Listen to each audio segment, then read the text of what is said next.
Hello, nous continuons dans cette découverte de l'objet conceptuel, de cette merveille de l'objet conceptuel.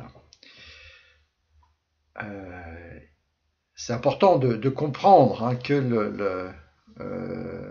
l'objet conceptuel est passionnant, il est merveilleux, magnifique, splendide, sublime, éblouissant, brillant, étincelant, éclatant, resplendissant, formidable, fantastique, prodigieux, phénoménal, incroyable, miraculeux. Voilà. L'objet conceptuel, c'est un diamant. C'est quelque chose de, c'est une pierre précieuse, un rubis, un diamant. J'aime le joyau, le bijou, la pierre précieuse, le rubis, le diamant. L'objet conceptuel est fantastique, fantastique, prodigieux, phénoménal, incroyable, miraculeux. Il est merveilleux, il est resplendissant. C'est un objet star. J'ai un plaisir infini à le retrouver, à y aller, à y penser, à y rêver. À nouveau, je dirais, voilà, c'est un petit morceau de paradis, c'est une perfection, c'est un panorama comme on aime les voir, pour lesquels on va faire des kilomètres, voilà. Les gens viennent, font des kilomètres pour se retrouver au Sacré-Cœur, en haut de la tour Montparnasse, pour avoir cette vue extraordinaire que l'on peut avoir à cet endroit-là, cette immensité, l'objet conceptuel, le thème caractérisé, voilà, l'objet, est donne au moins l'illusion d'ailleurs, est une immensité, c'est immense, c'est infiniment dense, il est dense, riche, complexe, totalement connexe, parfaitement stable, parfaitement navigable, totalement, parfaitement zoomable. Il est très équilibré, il est parfaitement symétrique. Je veux dire, l'objet, voilà, parfaitement cohérent, continu homogène, géométrique, symétrique, centré, voilà. Donc, c'est-à-dire, c'est un contenu ultra-connu complètement déterminé, mais strictement arborescence logique pure, strict déploiement logique pur d'un principe. Donc, on a quelque chose de pictural, c'est le principe de la peinture vasarélienne, de Vasarely, dans lequel fractalienne, dans lequel on va avoir, je dirais, un même schéma qui va se déployer à l'infini. Donc c'est le principe donc justement de l'arbrisation, c'est-à-dire je m'enfonce, j'avance et je retrouve toujours quelque chose de similaire avec des variantes, voilà. Et donc de très familier, l'objet est cohérent, continu, homogène, géométrie, symétrie centrée, à 90% parfaitement familier. Donc on a ce principe même, je veux dire d'ailleurs, de la composition musicale. Dans la composition musicale, j'aurai toujours le même thème initial, que toutes les œuvres classiques sont basées là-dessus, et même toutes les œuvres tout court, sur en fait un motto, sur un schéma très simple, agréable, rigolo, ludique, pétillant, et que je vais retrouver indéfiniment, bis repetitas placenta. Le cerveau adore la symétrie, adore retrouver la même chose indéfiniment, mais avec des variantes, avec des variations. Pour ça aussi en musique, en composition musicale, on parle de variation. Si vous prenez voilà, si je vais reprendre ce même schéma 100 000 fois, je veux dire, si j'écoute cette symphonie, je vais la retrouver, réexprimer au moins 10 000 fois tout au long de la symphonie, mais avec des variantes illimitées dans les basses, dans les hauts, fait par la clarinette, par les violons, par les basses, etc. Et je vais retrouver donc dans ce cheminement, une grande régularité, comme lorsque je me promène en train, je vais toujours retrouver à peu près les mêmes choses, mais avec des variantes infinies, et donc qui est à la fois rigolo, apaisant, très très facile, et très agréable, du fait de cette facilité, avec justement ces variations, ces variantes qui sont un plaisir, comme lorsque je regarde donc un paysage, mais comme je regarde aussi le feu. Le feu, j'ai toujours le même schéma finalement, et j'adore contempler le feu. Un feu de cheminée avec ses belles bûches et avec ses flammes qui partent dans tous les sens, c'est toujours la même chose, mais ça n'est jamais pareil. Donc c'est un agrément, je suis tout le temps étonné si je regarde la mer j'aurai la même chose. Je peux regarder la mer si je regarde donc voilà un paysage. Et donc j'ai à la fois une densité, c'est-à-dire un nombre infini d'éléments, mais qui ont une grande constance, une grande cohérence, et qui fait que j'ai cette richesse, j'ai une richesse extraordinaire, et en même temps des variations infinies. Voilà. Donc ceci est vrai, voilà, pour tous les objets de la réalité. Hein. N'oublions pas encore une fois que nous sommes constitués de milliards de cellules, donc pour aboutir à des ensembles parfaitement cohérents. Et cette cohérence que j'ai, voilà, quand j'observe un objet quelconque, quand j'observe ma main, mon doigt, voilà, le corps humain, cette cohérence globale, eh bien que cette simplicité totale, cette 2 ou 3 fois 2 ou 3 fois 2 3ité, infiniment simple, eh bien je l'ai constamment, quel que soit le degré d'approfondissement, comme lorsqu'on voit les imageries, les effets, des effets spéciaux dans, par exemple, Dr House, ou voilà, on va plonger en fait dans le corps humain, dans les organes, voilà, on va aller avancer en profondeur de façon rapide, de façon très rapide, avec une infinie facilité. Hein, on va naviguer et pour arriver justement à la cellule en danger, à la tumeur ou à la partie qui a été affectée. Donc on retrouve, vous voyez, c'est très important cette notion donc de navigabilité en profondeur. Il faut avoir compris que la notion de 3Dité, quand je dis je fais du 3D, ça veut dire quoi? C'est pas simplement une impression de relief, ça c'est rien du tout. L'impression de 3Dité, c'est la notion de perspective. Hein. Lorsque j'ai une peinture en perspective, lorsque j'ai une photographie, lorsque je regarde dehors, j'ai cette profondeur. J'ai à la fois un plan, mais dans ce plan apparaissent des milliers d'objets, et d'autant plus petits qui sont éloignés. Donc en fait, j'ai quand même des milliers d'objets. Et donc cette 3Dité se manifeste par ces couches, je dirais qui sont concurrentes, que je vois simultanément et qui correspondent à des profondeurs. Donc c'est la notion de 3Dité, ça veut dire que j'ai la troisième dimension qui m'apparaît, la profondeur qui m'apparaît, et donc en fin de compte, un nombre très important de plans auxquels j'accède simultanément, je l'ai fait de perspective, parce que justement, rien ne s'oppose au trajet de la lumière sur des centaines de mètres, des kilomètres, voire des centaines de kilomètres, et peut-être pas non plus à cause de la courbure de l'horizon, mais au moins jusqu'à des kilomètres.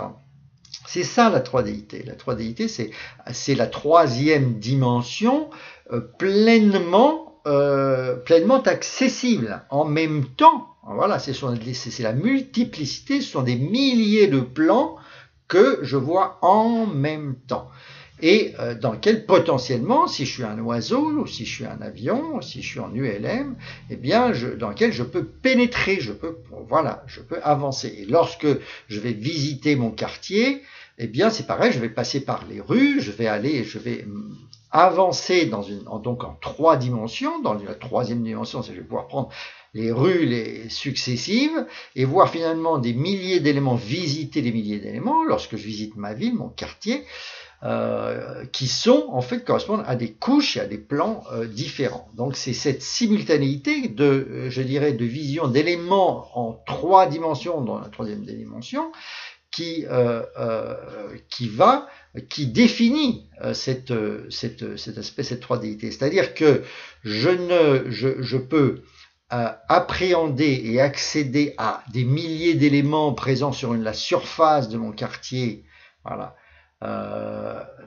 de façon parfaitement homogène. Je ne ressens pas de différence lorsque je suis à tel ou tel point de mon quartier. C'est-à-dire, voilà, lorsque je regarde en perspective, évidemment, il est plus petit, mais dès que je vais m'avancer vers lui, il va m'apparaître exactement de la même façon, tout élément va apparaître exactement de la même façon, quel que soit son point sur la carte. Voilà, tous les éléments sont équivalents. Et donc, je n'ai jamais, pourtant, voilà, j'ai des milliers, des dizaines de milliers d'éléments qui composent mon quartier, mais je n'ai aucun sensation de masse. Absolument aucune sensation de masse. L'effort est porté par la surface, par la terre, voilà, infiniment solide, et c'est elle qui prend le poids, qui supporte ce poids. Les éléments ne s'accumulent pas les uns au-dessus des autres, ils sont tous sur le même plan, et c'est la terre immense, voilà, c'est les milliards de tonnes de la terre qui supporte le poids. Moi, je ne supporte rien du tout, et moi, dans ma vision, lorsque je vais me promener, tous les éléments de ces trois dimensions vont apparaître de façon similaire. Donc, lorsque la connaissance de mon quartier ne me pèse pas. Pourtant, ce sont des milliers d'éléments que je connais, que je perçois, mais ils sont tous reliés de façon totalement identique, et je n'ai moi-même aucun sentiment d'effort attaché à la connaissance de milliers d'éléments. Voilà, c'est ça qui est absolument fondamental, c'est que la connaissance spontanée, la connaissance visuelle ordinaire, triviale, vitale, animale, innée, spontanée de ma maison, de mon quartier, d'un magasin, de BHV, de la boutique de l'épicier, voilà, la salle de bataille de France des buts de Chaumont, du bois de Vincennes de Nogent, voilà, cette connaissance spontanée, naturelle, animale, voilà, visuelle, triviale, vitale, photographique, visuelle, triviale, vitale, animal inné que possède tout animal, tout vivant, et bien cette connaissance spontanée qui m'a absolument rien coûté, hein, je me suis promené et puis j'ai enregistré, ça s'est enregistré.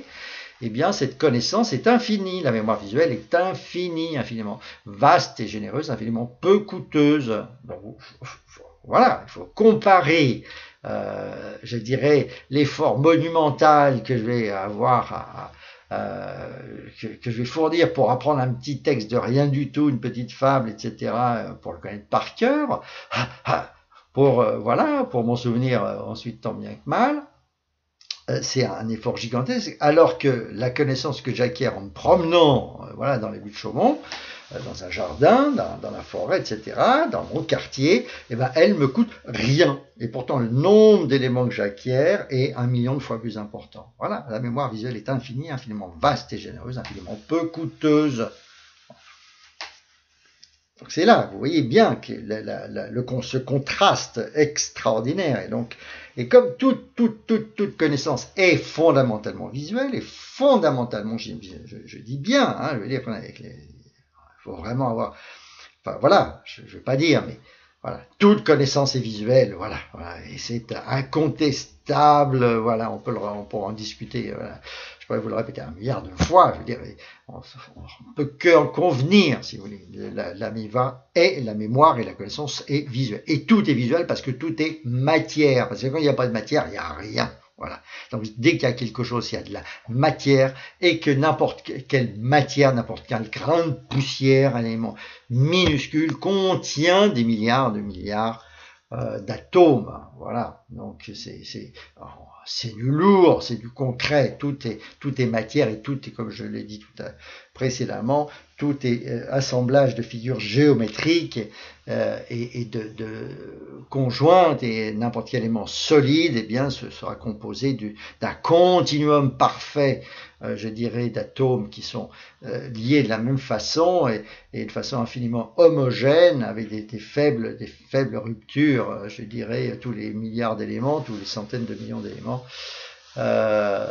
Donc là, rien n'existe qui ne soit pas, s'il n'y a pas de matière, il n'y a rien, et s'il y a matière, alors il y a atome, et s'il y a atome, de l'atome à la matière, il y a le nombre d'Avogadro, il y a 10 puissance 23, hein, 10 puissance 23, donc ça veut dire milliards de milliards, ça veut dire en millions de milliards d'éléments, hein, qui font permettre de passer de l'atome, qui est l'élément de matière incontournable, tout est fait d'atomes. S'il n'y a pas d'atomes, il n'y a rien. Voilà. Donc, à partir du moment où il y a quelque chose, eh bien, il y a des milliards de milliards d'atomes rangés, parfaitement ordonnés, formant des figures géométriques extrêmement simples, qui se composaient et donnant quelque chose d'infiniment homogène. Voilà. Donc tout est matière, et tout ce qui est matière est donc géométrique, et donc ça veut dire géométrique, donc visuel. Voilà, tout est visuel. On ne peut pas sortir le reste. C'est bidon, c'est tout simplement bidon. Voilà, tout ce qui n'est pas visualisable, tout ce qui n'est pas représentable est bidon. Voilà, c'est tout. On ne va pas rechercher. Dès que je vais parler de quelque chose, je vais parler de quelque chose que je vois, qui est là devant mes yeux, hein, que je touche du doigt, qui est extrêmement concret, extrêmement représentable, extrêmement graphisable. Voilà, tout élément est une réalité, une matérialité. J'ai déjà dit 5 fois, je dirais, dans ces enregistrements. Je peux me permettre de le répéter encore, et je vous encourage, vous, à être en mesure de le répéter par vous-même. Tout élément est une réalité, une matérialité, est un objet à un type, est un ensemble d'éléments totalement déterminés, des éléments ordonnés, est une composition, une combinaison, un assemblage de figures géométriques élémentaires matérialisées. Ligne, rectangle, triangle, cercle, tube, cube, cône, sphère. Voilà.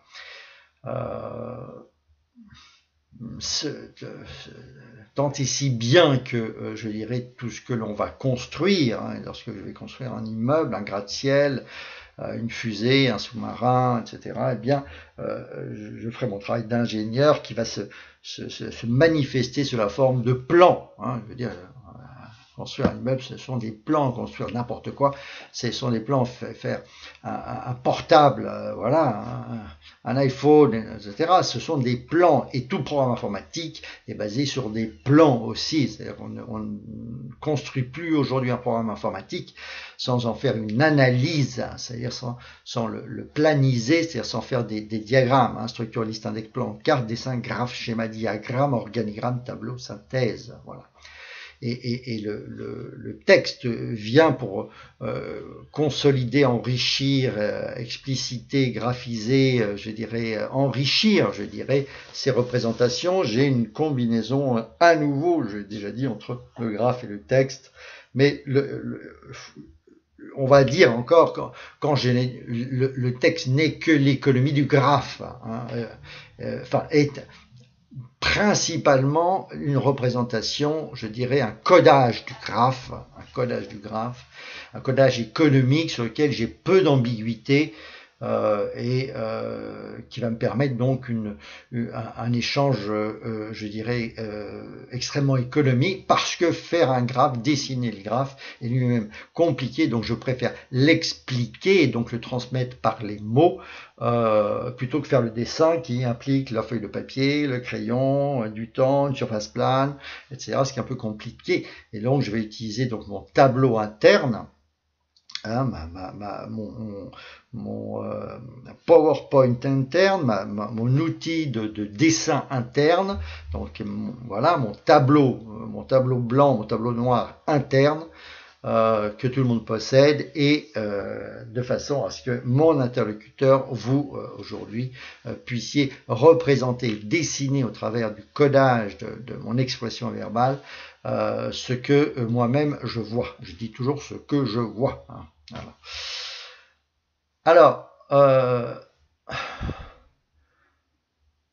donc, comprenons-nous bien. Voilà, j'ai dit, hein, tout est simple, toute phrase est l'expression de l'image simple d'une évidence perçue par son auditeur, perceptible par toute personne normalement constituée. Ne pas comprendre un exposé de mathématiques avancées ou un chinois qui aura comme ce qu'il n'a jamais dit. C'est exactement la même chose. Donc l'objet conceptuel, il est totalement banal. Hein. Il n'y a aucune différence entre l'objet conceptuel et ma connaissance de ma maison, de mon quartier, d'un magasin de BHV, de la boutique, de l'épicier, de ma salle de bain, de la carte de France, des buts de Chaumont, de Bois de Vincennes, de nos gens. Hein. Il n'y a rien de plus concret. L'objet conceptuel est rien de plus concret, mieux défini, de plus caractérisé, de plus évident, de plus ordinaire, de plus banal, de plus trivial de plus banane, de plus lavabo, de plus paire de chaussettes. Hein, voilà. C'est l'objet conceptuel est infiniment simple. C'est un contenu visuel pur, un contenu visuel pur, un destructible 3D, exactement comme la maison, comme le quartier. Voilà, mais fabriqué, constitué, construit. Voilà, totalement reconstitué, re-3Disé, totalement recartilisé. Donc l'objet conceptuel est infiniment trivial. Il est infiniment simple, il est infiniment banal. Banane, lavabo, paire de chaussettes. Il n'y a rien de plus simple que l'objet conceptuel. L'objet conceptuel, c'est la connaissance retrivialisée, hein, c'est-à-dire correspondant à un contenu matériel, donc géométrique, forcément géométrique. Encore une fois, si vous ne comprenez pas quelque chose, c'est qu'on vous l'a mal expliqué. Hein, c'est que vous ne pouvez pas le comprendre parce que vous ne connaissez pas le langage, simplement parce que ça utilise des mots et des concepts que vous n'avez pas encore assimilés. Donc ne pas comprendre l'exposé mathématiquement, si vous un Chinois qui vous raconte ce qu'il a mangé à midi, c'est exactement la même chose. Hein, tout est simple. Voilà, c'est un principe qu'il faut avoir bien compris. Il faut se décomplexer totalement par rapport à ça. Hein. Je dirais, pendant très très longtemps, je dirais les scribes, les notables, ceux qui prenaient des notes, ceux qui avaient la capacité de lecture, ont pu comme ça écraser tous ceux qui ne savaient pas lire. Et effectivement, les embobiner en long, en large, en travers, au travers de l'utilisation d'un langage que ces interlocuteurs ne comprenaient pas.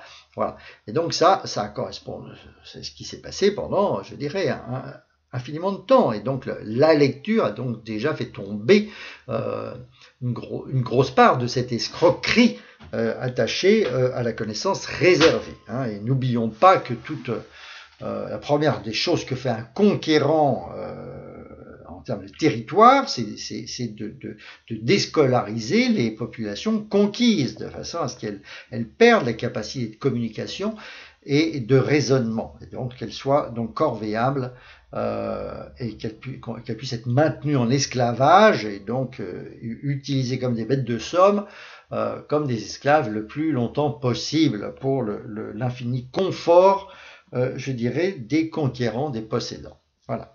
Donc l'enjeu, et tout sera toujours le même, et donc il faut toujours être d'une certaine façon attentif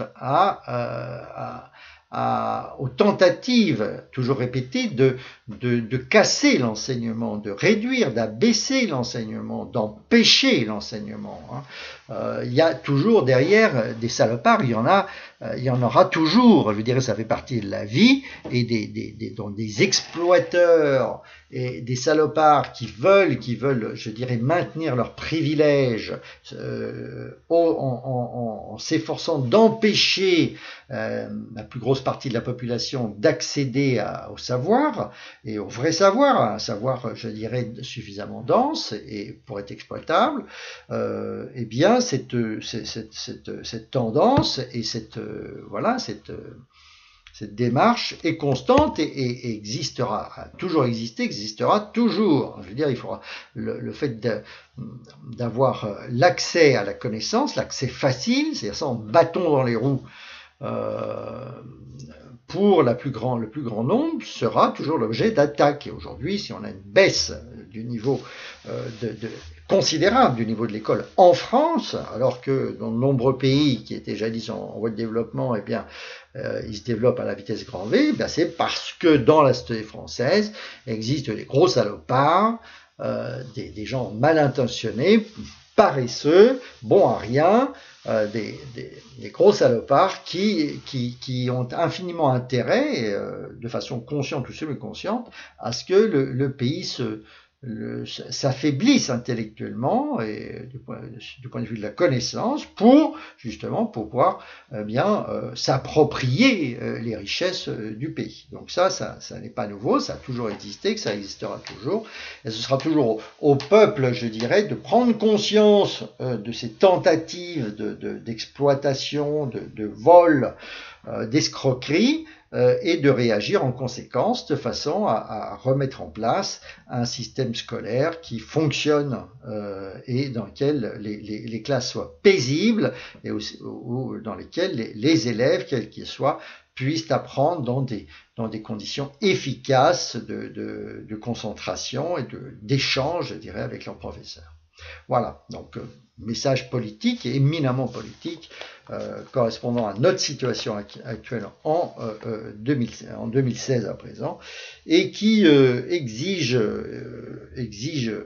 de la part donc du peuple français de réagir et de reprendre en main son destin de façon à ce que la connaissance reprenne une dynamique, l'acquisition de connaissances reprenne une dynamique nécessaire à la réussite professionnelle de chacun. Voilà.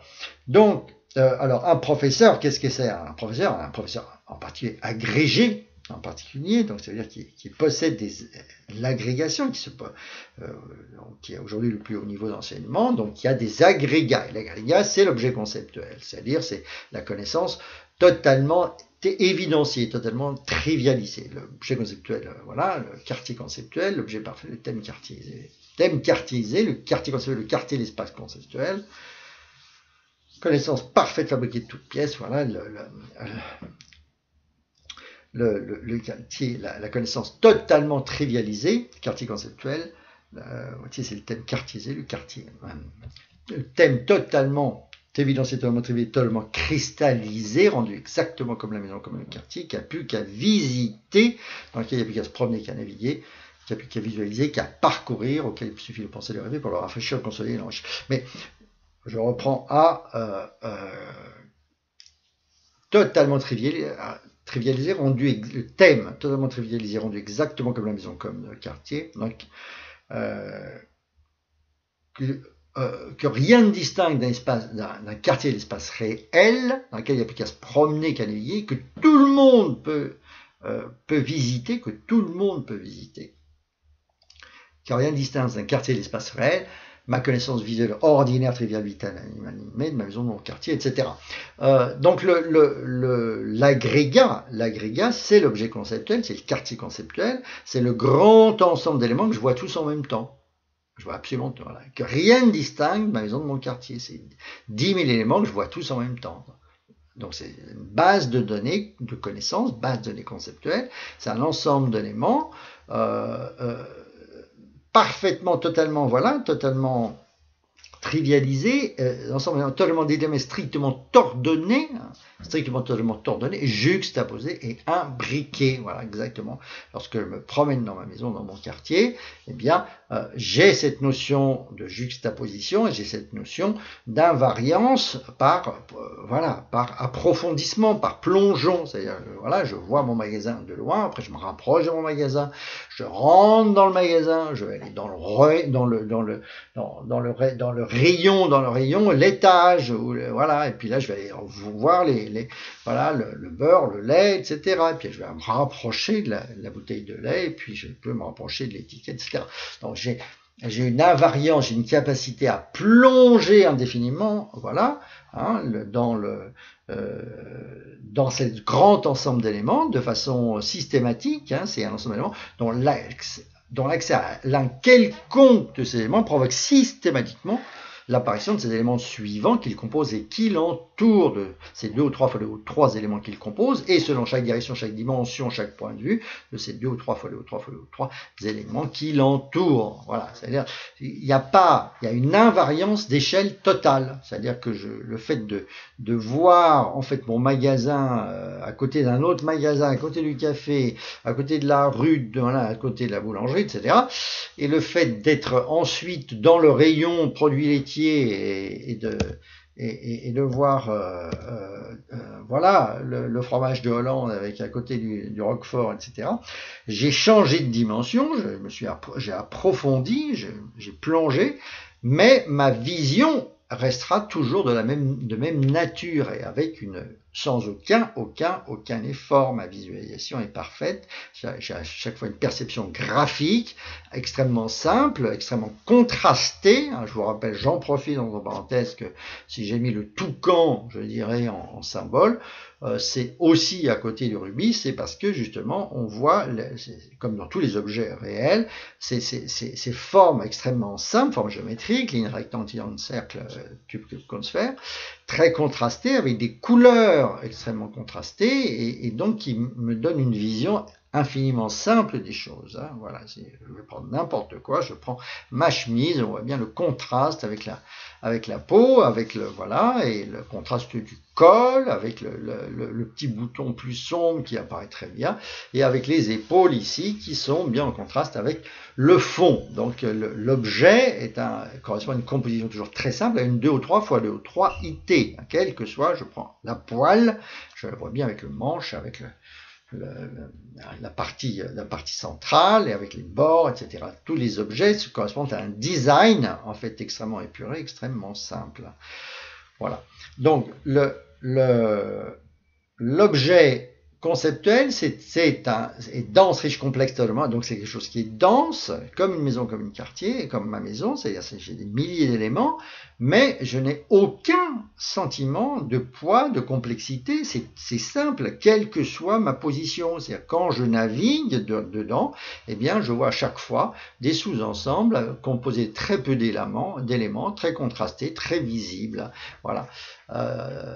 Il est parfaitement zoomable, l'objet conceptuel, voilà, et le contenu visuel pur indestructible 3D, dense, riche, complexe, totalement connexe, parfaitement stable, parfaitement navigable, totalement, parfaitement zoomable. Je peux zoomer autant que je veux, je peux avancer, je peux reculer, je peux aller à gauche, je peux aller à droite, tant que je veux, et à aucun moment, j'ai une sensation d'effort et de fatigue, et même au point que, eh bien, une fois passé le sommeil profond, je rentre dans les rêves, et les rêves sont aussi d'une richesse totale, et il n'y a aucun effort qui est produit. Je suis en train de dormir, je suis en train de me reposer, et pourtant mon esprit va, je dirais, à la fois fabriquer le rêve et naviguer dans le rêve avec une infinité de détails. Donc la connaissance mutée, la connaissance 3Disée est une connaissance à coût nul.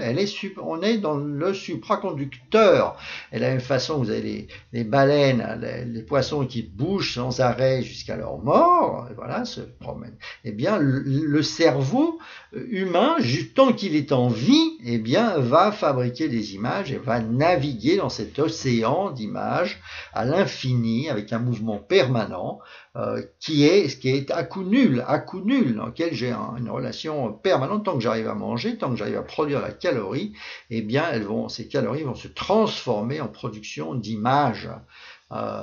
Et je vais naviguer dedans avec la même aisance et la même non-consommation, ou consommation totalement invisible d'énergie, que celle du poisson qui navigue dans l'eau, avec un mouvement non continu. Voilà. Donc, l'objet conceptuel, il est supraconducteur. Tout est instantané et tout est à coût nul. Voilà, je peux me promener dedans, voilà, dans lequel je peux me promener, je peux naviguer, dans lequel je peux me promener, je peux naviguer autant que je veux, instantanément à vitesse de lumière, à coût totalement nul. Je peux naviguer, on retrouve le mot naviguer, voilà. C'est une navigation mentale, voilà, et une navigation à coût nul, naviguer comme je disais, comme le poisson, dans un poisson dans l'eau, quoi. Voilà, la navigation à coût nul. Donc l'objet conceptuel, c'est le souvenir, c'est un souvenir, un souvenir en l'occurrence fabriqué à partir des textes qui ont été l'expression de l'image vue par l'auteur du texte. Et donc ça va être ce contenu visuel pur, extrêmement simple, quelle que soit la matière, que ce soit en relativité générale, que ce soit en texte de loi, que ce soit voilà. C'est un contenu visuel pur, infiniment simple, compréhensible par toute personne normalement constituée. Il faut bien comprendre ça.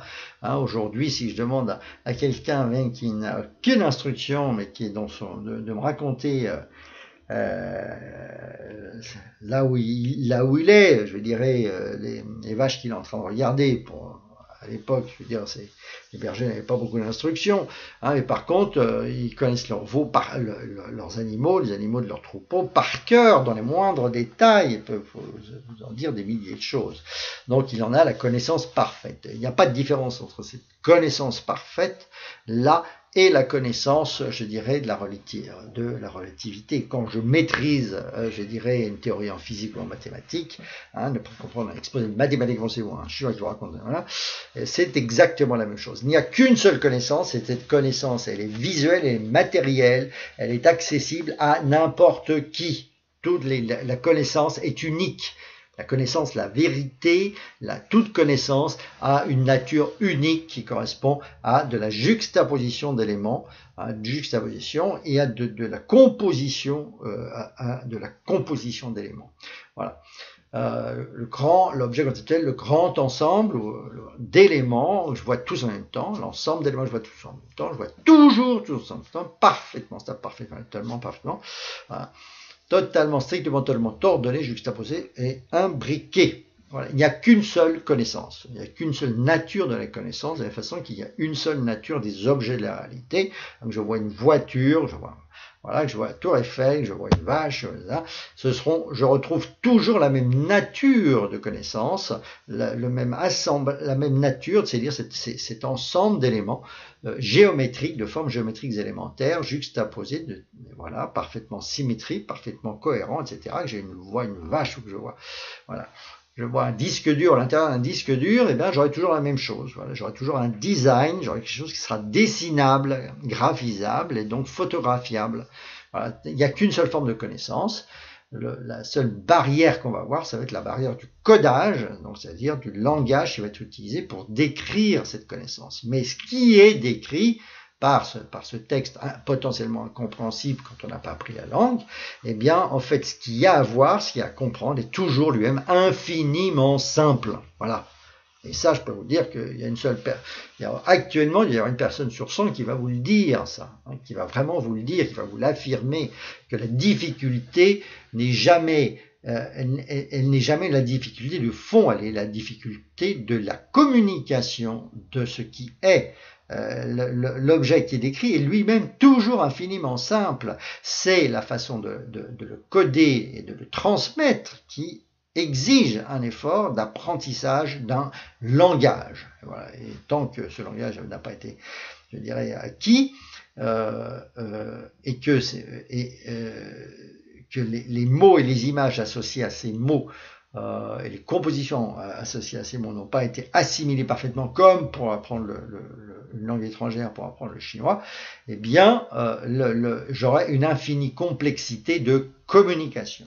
Mais ce qu'il y a à communiquer, lui, est toujours infiniment simple. La réalité à communiquer est toujours infiniment simple. Il faut tout apprendre comme une langue étrangère. Voilà. Ne pas comprendre ce que... Voilà. Un exposé mathématiquement si ou un chinois qui vous raconte ce qu'il a mangé à midi, c'est exactement la même chose. Voilà, tout est simple. Toute phrase à l'expression d'une image simple, d'une évidence perçue par son lecteur et perceptible par toute personne normalement constituée. Voilà. Et même aujourd'hui, quand on voit justement des gens ayant un handicap mental, trisomique, né trisomique, et qui se baladent dans le métro, qui vivent normalement, on voit qu'il y a voilà, ils ont eux-mêmes sur le champ de connaissances qu'ils ont une connaissance qui est similaire, parfaitement similaire à des personnes qui ne sont pas handicapées, qui n'ont pas cette maladie. Voilà. Et puis, quand on voit maintenant qu'on peut communiquer avec des orang-outans, avec le langage des signes, et voilà, comme avec un humain, on voit que même justement ce principe-là de connaissance visuelle parfaite, parfaitement claire, voilà, je dirais, est également similaire dans une grande partie du monde animal. Voilà, au moins déjà des êtres développés, mais on verra un jour également certainement ça se trouve, on aura la même chose, on pourra trouver la même chose chez des animaux moins développés. Voilà, bon, digression, 39. Voilà, donc je dis la peinture conceptuelle. La différence, donc là, ce qui est particulier, hein, c'est que l'objet conceptuel donc n'est pas dans la réalité préhensible, hein, de la même façon que je ne vois pas, je ne peux pas voir à l'œil nu les atomes ni les molécules, mais par contre je peux en faire une représentation. Et cette représentation, je peux la prouver, voilà, et je peux avec des instruments de mesure, effectivement, prévoir ce que l'instrument de mesure va me donner d'après cette représentation, et donc prouver finalement que la vision que j'ai de l'atome ou de la molécule ou de la galaxie ou etc. Eh bien, en fin de compte, est juste, est parfaitement juste, et aussi pour tout le domaine de la médicale et même de scientifique, voilà, et même de la psychologie qui permet d'avoir une cartographisation de la psychologie du monde, voilà, du monde intellectuel de plus en plus fine avec les années, donc permet de fabriquer des modèles de plus en plus fiables et de plus en plus opérationnels. Et donc qui dit modèle dit visuel, dit représentation, avec des entités, avec des échanges entre ces entités, des relations, des flux entre ces entités, hein, entités-relations. Donc l'objet conceptuel c'est un contenu visuel pur, mais fabriqué, c'est une peinture conceptuelle qu'on les fabriquer, élément monté comme un meuble en kit. L'objet conceptuel, l'objet parfaitisé, hein, la connaissance parfaite fabriquée de toutes pièces, la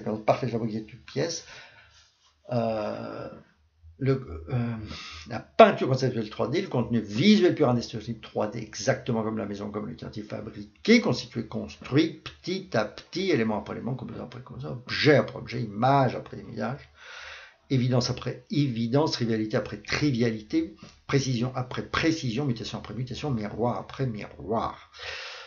Donc c'est, encore une fois, ça je l'ai bien expliqué dans les heures précédentes, je dirais, j'ai un continuum apparent comme pour un film, comme pour une bande dessinée, comme pour une bande dessinée, un roman photo, quoi. Je veux dire, j'ai une sensation de continuum, même aussi la lecture, quand je lis je dirais les articles de journaux, hein, je dirais voilà, ou un roman, eh bien ça se lit sans qu'on s'en aperçoive, et je passe d'un plan à un autre plan avec une parfaite continuité et avec une sensation, voilà, cette sensation de continuité, un paragraphe à paragraphe, chaque paragraphe correspondant à un plan, donc à une case de bande dessinée, c'est-à-dire à une 2 ou 3 fois 2 ou 3 IT, à une photo, à une composition simple et préhensible et mémorisable, et qui vont donc s'enchaîner et me donner cette illusion de continuité parfaite, le storyboard, hein, qui vient après le scénario, storyboard, film, hein, scénario, storyboard, film. On passe d'abord du texte qui est dans la tête du scénariste, qui représente des images dans la tête du scénariste. On passe à une première concrétisation visuelle, le storyboard, c'est la bande dessinée correspondante, et à partir de là, je peux faire le film qui, lui, va tourner avec plus d'images et plus concrétiser plus les choses et va donner une représentation, je dirais, disons la plus préhensible, la plus digeste de ce que le scénariste l'écrivain avait sous les yeux. Donc, vous voyez dans tous les cas que ma phrase centrale, hein, puisque je parle tout le temps, là, j'en suis à la fin de la 4e heure, là, ici, je parle tout le temps de l'objet conceptuel, je ne parle que de l'objet conceptuel. Hein, de la même façon que dans la chanson, je ne parlerai que de chanson. Voilà, c'est l'élément récurrent, permanent, hein, l'unité constante et récurrente de fabrication de construction, de parcourisation de perfection et de vente, parfaitisation de perfection et de vente, d'échange, de communication de transmission, d'apport, d'enrichissement, de dons, d'assimilation, d'acquisition, évident, incontestable, certain, totalement évident, totalement certain, la pièce de monnaie, la pièce d'argent, le billet de sang, la pièce d'or, la perle, la pépite, la pierre précieuse, le rubis, le diamant. Donc moi, si je suis chanteur, je passe mon temps à fabriquer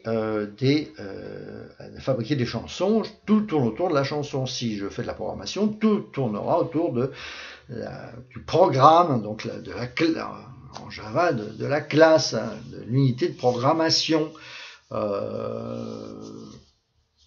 De la même façon, je fais du rugby, et ben tout, je ne parlerai que, je dirais, des schémas de jeu. Je suis aux échecs, etc. J'aurai pareil. Donc, c'est-à-dire, je vais avoir des unités constantes et récurrentes de fabrication, de construction, de parkerisation, de perfection et de vente. C'est-à-dire, si je fais de la mécanique, je m'intéresse à la fois aux pièces mécaniques constitutives de mon véhicule, et des actions constituant effectivement à déposer le moteur, à accéder au carburateur, à changer la bougie, etc. Donc je vais avoir mes unités. Hein. La poésie, la scène, le sketch, la chanson, le morceau, la leçon, le procédé, la procédure, la technique, la méthode, le traitement, le produit, l'outil, le moyen, le modèle, la norme, le principe, la règle, la loi, la formule, la recette. Voilà. Donc c'est l'objet conceptuel, je ne parle que de l'objet conceptuel depuis le début, et parce que c'est mon unité constante et récurrente, voilà, à la fois de fabrication et d'échange. Si je veux vous apprendre quelque chose, si je veux apprendre quelque chose à quelqu'un, si je veux moi-même acquérir une connaissance, je vais fabriquer une entité, je dirais que ça a toujours de même nature, comme la poésie, la scène, le sketch, la chanson, le morceau, la leçon, hein, voilà. La chanson, c'est toujours pareil, elle fait 3 minutes, elle est structurée, elle a ses refrains, elle a ses couplets, etc. Elle est toujours pareille, ils auraient toujours la même entité, et puis derrière, c'est bon, j'en débite, et je peux en passer comme ça, je dirais des dizaines, des centaines par jour, et tout le monde est content. Donc c'est une unité digeste, c'est une unité assimilable, voilà, accessible, sur la pub de 30 secondes, voilà. Et puis le reportage à la télévision, etc. Je vais avoir toujours ces unités, hein, je fabrique et je transmets des unités constantes et récurrentes de fabrication, de construction, voilà, et de livraison, voilà. Ici c'est l'objet conceptuel, l'unité de connaissance, à la fois totalement normalisée, à fabriquer et à transmettre, à communiquer, eh bien, voilà, c'est l'objet conceptuel. L'objet conceptuel. Le principe même de la méthodologie conceptuelle, c'est d'avoir défini une fois pour toutes l'unité de connaissance, l'agrégat, hein, le bloc, l'agrégat, l'ensemble d'éléments que je vois tous en même temps, je vois toujours ça en même temps, de l'avoir normalisé, hein, de l'avoir totalement banalisé. Je normalise, je banalise, je bananise, je lavaboise, hein, je perds de chaussettise. C'est-à-dire l'objet de connaissance devient une entité parfaitement compréhensible, parfaitement banale, totalement banale. L'objet conceptuel, il n'y a rien de plus de concret, de plus de mieux défini, de plus caractérisé, hein, plus concret, de mieux défini, de plus caractérisé, de plus évident, de plus ordinaire, de plus banal, de plus trivial. Il y a l'objet conceptuel, c'est l'objet de connaissance conceptuelle, de connaissance construit, voilà, construit, totalement construit, parfaitement stable, parfaitement navigable, totalement, parfaitement zoomable, que rien ne distingue ma maison de mon quartier d'un magasin du BHV, de la boutique de l'épicier, de ma salle de bain de la carte de France, des buts de Chaumont, des voisins de Nogent. Voilà, c'est parfaitement défini. Et il est construit, objet conceptuel, objet construit.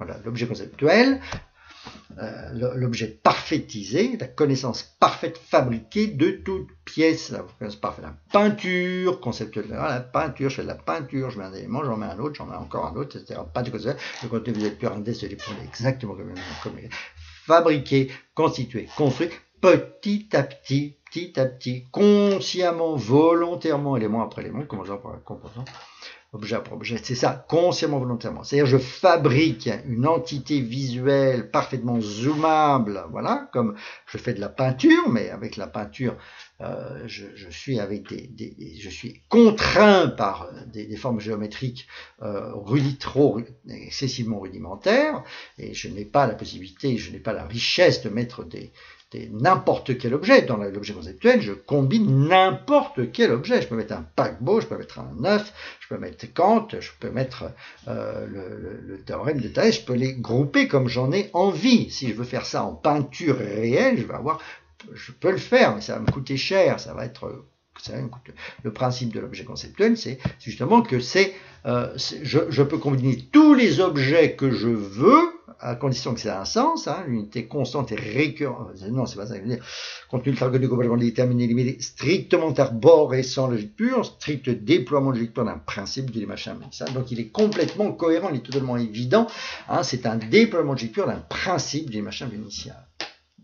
Donc l'objet conceptuel est infiniment simple, infiniment concret, infiniment ordinaire et infiniment communicable, infiniment touchable, infiniment présentable, voilà, et infiniment réalisable, concrétisable. Il n'y a pas de mystère dans la fabrication, infiniment réalisable. De la même façon que vous fabriquez votre meuble Ikea vous-même, hein, suivant les instructions de montage, vous arrivez à faire une superbe armoire, une super penderie, etc. Vous-même, avec vos petites mains et vos petits marteaux et vos petits tournevis, eh bien, vous aboutissez à quelque chose de complet, de parfait, de parfaitement opérationnel, vous-même. Voilà, c'est hein, l'objet conceptuel, c'est la mémoire et l'intelligence pour tous. Voilà, c'est l'intelligence en kit. C'est la technique qui vous permet vous-même de fabriquer la connaissance la plus complexe. Voilà, aujourd'hui il y a plein d'ouvrages de vulgarisation, hein, pour les nuls, en 3 minutes, voilà, la vulgarisation est devenue un très très gros marché et ça correspond bien à ça, c'est-à-dire à des efforts de représentation, des efforts de formalisation avec des phrases courtes, avec beaucoup d'images, de façon à pouvoir vous approprier, fabriquer vous-même. Donc la matière ne manque pas, encore une fois, elle est extrêmement disponible à très bas coût, et donc en fin de compte on rentre dans cette phase, et au travers de cette technique finalise cette démarche, eh bien d'acquisition d'auto-apprentissage, qui va être d'auto-apprentissage, mais qui va être toujours accéléré et décuplé par la présence du guide de montagne, hein, du prof, qui a cette connaissance parfaite et qui va vous faciliter la construction. Et aussi vous apprendre à construire par vous-même, puisque vous allez apprendre maintenant, je dirais, toute votre vie. Hein. Je veux dire, aujourd'hui, on est obligé d'apprendre toute sa vie, hein, jusqu'à 80, jusqu'à sa mort.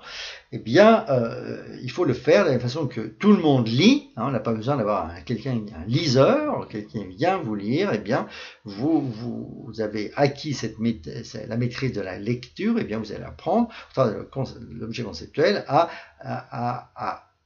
apprendre à acquérir de la connaissance, à construire votre propre connaissance avec une extrême facilité, de façon totalement réflexe.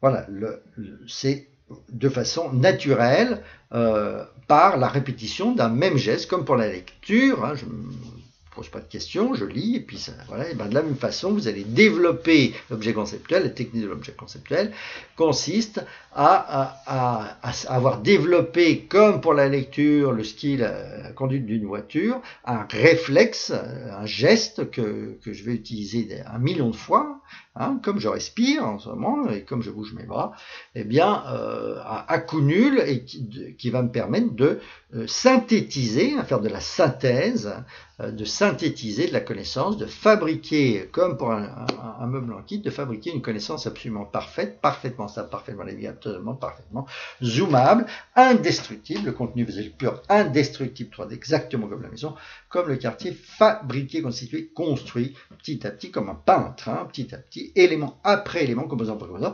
fixation après fixation, objet après objet, image après image, évidence après évidence, trivialité après trivialité, précision après précision. Voilà, donc c'est infiniment simple. Hein. Encore une fois, c'est fantastique, la façon que quand on a découvert la façon de faire du ski ou découvert la façon de nager, c'était aussi simple que ça. Bon Dieu de bois, pourquoi on est passé à côté pendant des milliers d'années? Je veux dire, c'est comme la lecture, c'est incompréhensible de ne pas savoir lire. On est passé à côté pendant des milliers d'années. C'était pourtant si simple. Voilà, tout le monde peut le faire. Un enfant de 5 ans lit parfaitement sans aucun problème, à coup nul, etc. Donc on est passé à côté, il y a des millions de gens qui n'ont jamais su faire de leur vie, voilà, parce qu'ils n'avaient pas cette technique. Pourtant, c'était très simple. Eh bien, c'est de la même façon, la technique de construction conceptuelle, hein, eh bien, est infiniment simple, Y, grenouille, hein, c'est accessible à tout le monde depuis le plus jeune âge, et celui qui ne saura pas, qui ne maîtrisera pas cette technique-là dans 20-30 ans, et ben passera pour un illettré, c'est-à-dire pour un imbécile, c'est-à-dire quelqu'un qui est incapable de mémoriser par lui-même. Il faut toujours, il est incapable à partir d'un texte, à partir d'éléments disponibles, de fabriquer une connaissance indestructible par lui-même. Donc voilà, c'est très simple, c'est extrêmement simple. Je mets du temps parce que à l'expliquer au travers, j'en suis à ma 30e ou 40e heure de vidéo, mais c'est parce que je répète indéfiniment la même chose, avec des variantes bien sûr, mais parce que, comme pour tout enseignement, j'ai un travail de répétition, hein, de façon à ce que ça s'imprime aussi, je dirais, par la voix, par la reproduction de l'image, et que enfin vous compreniez bien, si ça n'était pas le cas déjà, si ça n'est pas le cas déjà, que cette technique-là est très simple, totalement accessible à n'importe qui, et qu'elle est totalement aussi indispensable, et que vous pouvez donc avoir une mémoire, une connaissance qui est 100 fois plus développée que celle que vous pouvez avoir sans cette technique-là. Voilà, c'est comme pour la lecture, celui qui ne sait pas lire, il sait 1000 fois ou 10 000 fois moins de choses que celui qui sait lire. Et bien, de la même façon, celui qui ne sait pas construire de la connaissance, eh bien, saura 1000 fois, 10 000 fois moins de choses que quelqu'un qui sait construire, qui sait lire, qui sait construire. Hein. La lecture plus. Voilà. Apprenez à construire, lire, compter, construire, lire, compter, construire. Il faut apprendre à construire de la connaissance parfaite. Voilà, par soi-même, avoir ce réflexe de construction conceptuelle.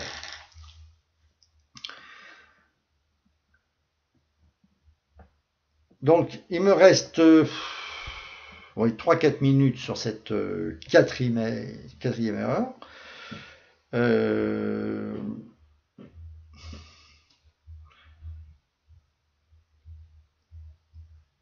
Je vais insister donc à ce moment-là sur peut-être sur la notion de précision. Donc, je vous ai dit que je vais en profiter pour ça, que je suis constamment à la recherche de la case de bande dessinée, hein, juste à la recherche de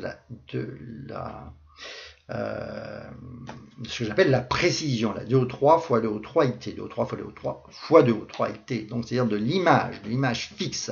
Je constitue une chaîne visuelle archimédienne, chaîne de blocs 3D centrés imbriqués, une chaîne de mini-blocs 3D parfaitement, totalement imbriquée, une bande dessinée, une série de diapos, un album photo, un film, un roman photo, alors une série de photos 3D imbriquées, dans chacune desquelles je peux entrer et m'installer, dans chacune est une pièce dans laquelle je peux entrer et m'installer, dans laquelle je peux rester aussi autant que je veux, dans laquelle se trouvent 2 ou 3 objets, groupes de 2 ou 3 objets, donc voilà, dont chacun est une porte donnant sur une nouvelle pièce dans laquelle je peux entrer et m'installer, dans laquelle je peux rester à nouveau aussi longtemps que je veux, dans laquelle se trouvent à nouveau 2 ou 3 objets, groupes de 3 objets, dont chacun est une porte, indéfiniment. Donc, encore une fois, je construis à l'infini de façon illimitée, sans aucune limite imposée. Il n'y a pas de charge. Je suis sur un plan, hein, où je suis dans l'état liquide. Dans l'état liquide,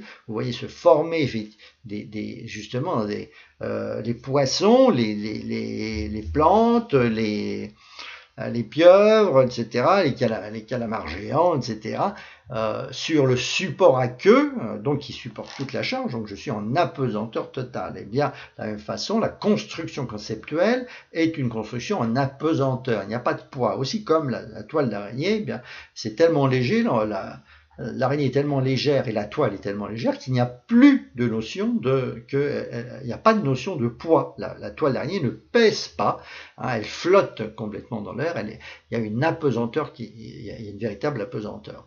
Il n'y a pas d'effet gravitationnel. Et bien de la même façon, ma construction conceptuelle est agravitationnelle. Je peux prolonger en fait ma construction, mon tissage. Je tricote, je brode, je tisse, je tresse Hein. Je forme, je façonne, je monte, je fabrique, je construis, je remplis, je finis.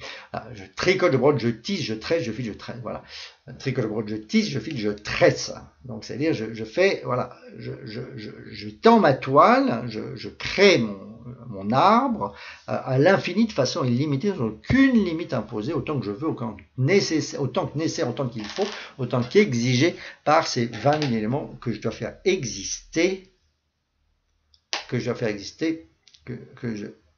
faire muter, que je dois rendre visible, que je dois rendre accessible visuellement, instantanément, tout jamais, à coup de ça va, il me reste 30 secondes.